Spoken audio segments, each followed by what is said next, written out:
तो ये भारत, पाकिस्तान, बांग्लादेश तीनों को मिला दें तो करीबन करीबन 50 करोड़ मुस्लिम लोग हैं यहाँ पे रहते हैं। ये कहां से आए? इतने मुस्लिम तो अरब में भी नहीं है, मिडिल ईस्ट में इतने मुस्लिम नहीं है। इस देश में पारसी भी आए, बुद्ध हैं, राजपूत हैं, सिख हैं, बहुत कौमें हैं, ये क्यों नहीं हो गए 50 करोड़? इस क्वेश्चन का क्या आंसर है? फिर एक दलाल टाइप के जो लोग हैं उन्होंने एक नया नैरेटिव स्टार्ट किया। ये पिछले 25-30 साल से ज्यादा जोर पकड़ा इस नैरेटिव ने, 20-25 साल से, कि ये प्यार से कन्वर्ट हो गए। ये हिंदू ही थे, प्यार से कन्वर्ट हो गए। वेरी गुड, वाह। ये कहा गया सूफी संत आते थे, दरवेश, फकीर, वकीर आते थे और लोग प्यार से कन्वर्ट हो गए। मैं आपको एक एग्जांपल देता हूं। जैसे हमारा एक बहुत बड़ा देश था, ऐसे एक बहुत बड़ा देश था पर्शिया। वहां पारसी रहते थे और वो कलाओं में, ट्रेड में, एजुकेशन में बहुत ऊपर देश था। उसकी वो पूरी सिविलाइजेशन बहुत हाई पे थी। ये मिडिल एजेस की बात है। मुस्लिम्स का अटैक हुआ, करीबन 25-30 साल में एक भी पारसी जिंदा नहीं बचा। सारे देश छोड़ के भाग गए, मर गए, लूट, हत्या, बलात्कार। और 25-30 साल में एक नया इस्लामिक मुल्क बन गया। बाद में जिस मुल्क का नाम पड़ा ईरान। सारे पर्शियंस कहां गए? कुछ भाग के तो हिंदुस्तान भी आ गए थे। वो प्यार से कन्वर्ट हो गए। ऐसा प्यार इस दुनिया ने कई बार देखा है। अफ्रीका में, एशिया में ऐसा प्यार 25-30 कंट्रीज ने बर्दाश्त किया है और वो 25-30 कंट्री टोटल इस्लामिक बन गए। और लेटेस्ट कश्मीर, जब वहां से 3 लाख 4 लाख हिंदू भगाए गए तो वो प्यार से भागे वहां से और पूरा कश्मीर इस्लामिक हो गया। Make no mistake, it's a caliphate. जो बगदादी करता है खलीफा जो अपना साम्राज्य बनाता है जहां सिर्फ मुस्लिम होते हैं और अगर गैर मुस्लिम है तो उन्हें डिम्मी बन के रहना पड़ेगा, खत्म होकर रहना पड़ेगा। वो कैलिफेट है इस्लाम की। इस वक्त कश्मीर में, हिंदुस्तान में कैलिफेट है। 1921 में मालाबार में दंगा हुआ था, वहां भी कैलिफेट बनाने की कोशिश की गई थी। कुछ 50,000 या 1 लाख हिंदुओं को बाहर निकाल दिया था वहां से, फोर्स्ड कन्वर्जन किया था। तो तब नहीं बना पाए, लेकिन आज कश्मीर में कैलिफेट है। ध्यान रखिएगा, ये आपकी गुलदस्ता और कश्मीरियत, जमहूरियत, इंसानियत सबके बीच में एक कैलिफेट बन गई। लेकिन आप कहते हैं कुछ हुआ ही नहीं है। और जब ये 3-4 लाख हिंदू वहां से भगाए गए 1 महीने के अंदर, तब कॉन्स्टिट्यूशन सो रहा था, इंटेलेक्चुअल सेमिनार कर रहे थे, गंगा जमनी तहजीब पे सेमिनार कर रहे थे और इस तरह की तमाम रोजा इफ्तार की दावतें चल रही थी। Happy, everybody was happy. और जो पूरी तरह इस्लामिक नहीं बना, उसके टुकड़े हुए, जैसे हिंदुस्तान के टुकड़े हुए, सूडान के टुकड़े हुए, और आपकी और हमारी जिंदगी में, हमारे लाइफ टाइम में स्वीडन का टुकड़े होंगे। आज से 15-20 साल के अंदर स्वीडन टूट जाएगा। ये एक प्रोसेस है जो पूरी दुनिया में चल रहा है। आप या तो बहुत भोले हैं, देखते ही नहीं, या आप इतने मूर्ख हैं कि दुनिया में क्या हो रहा है आपने कभी देखा ही नहीं, या आप झूठे हैं, या आप दलाल हैं। अगर आप इस पूरे प्रोसेस को मना करते हैं कि नहीं नहीं ऐसा कुछ नहीं था, यहां तो बड़ी गंगा जमनी तहजीब थी, आप इन सब में से एक है, या हो सकता है सब कुछ हो। चलिए मैं आपके साथ एक एक्सरसाइज करता हूं। आपके एक दादा होंगे, एक दादा परिवार है, दादा, चाचा, ताऊ, बुआ, फूफा, उधर के उनके बच्चे, सब एक पूरी फैमिली ट्री वो है। एक नाना की तरफ से है, तो एक आदमी करीबन ऐसे 10-15 परिवार उसके आसपास होते हैं। इसके बाद आप कॉलेज, आपका कॉलेज, स्कूल कॉलेज, जहां 50-100 स्टूडेंट हैं, जिसमें कुछ दोस्त हैं जो आपके साथ ट्रेवल करते हैं जिंदगी भर।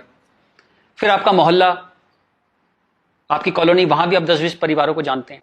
यूं कहें एक आदमी मोटा मोटा 700-800 1000 लोगों की खबर उसको होती है, डायरेक्ट खबर, चाहे मिले ना कि कोई बहुत दूर रहता है, लेकिन हाँ पता लगता है उसकी शादी हो गई, उसके बच्चा हो गया, डेथ हो गई, कुछ बहुत अच्छा हो गया, बहुत बुरा हो गया, खबर आ जाती है कहीं ना कहीं से।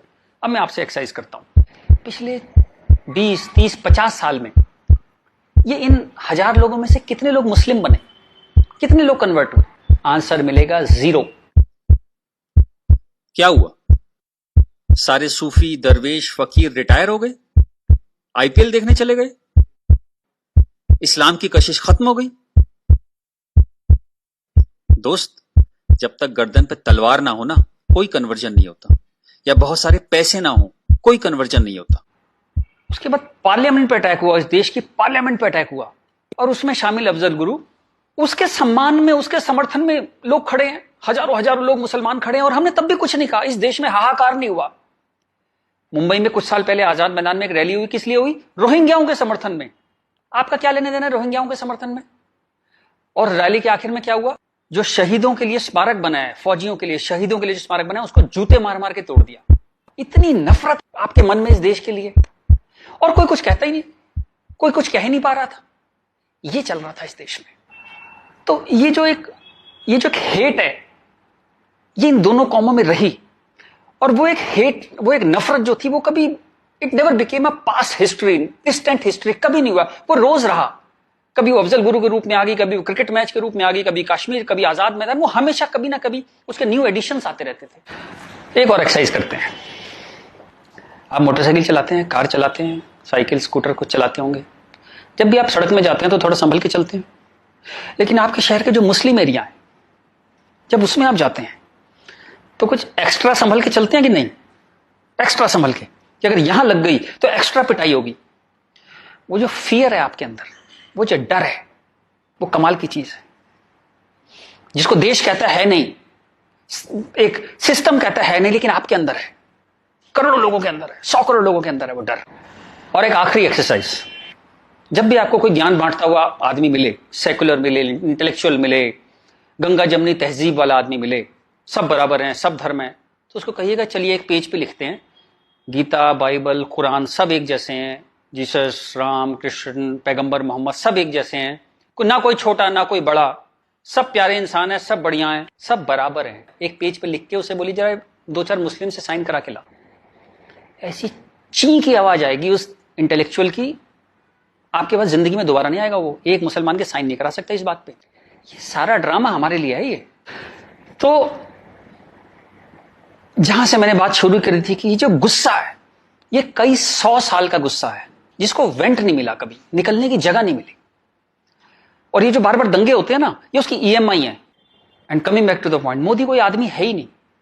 मोदी वो मौका है और वो गारंटी है कि इस बार जब शाहबानो पार्लियामेंट में आएगी, कि हलाला हो गया, कि 4 विवाह हो गया, कुछ हो गया, इस बार पार्लियामेंट ब्लैकमेल नहीं होगी। वो एक शख्स नहीं है, वो एक इमोशनल बाम है, एक इमोशनल मलहम है, जिसकी इस देश को कई 100 साल से जरूरत थी। और अगर आप सोचते हैं कि एक आदमी क्या कर सकता है, तो दोस्त, कैसे आकाश में सुराख नहीं हो सकता, एक पत्थर तो तबीयत से उछालो यारो।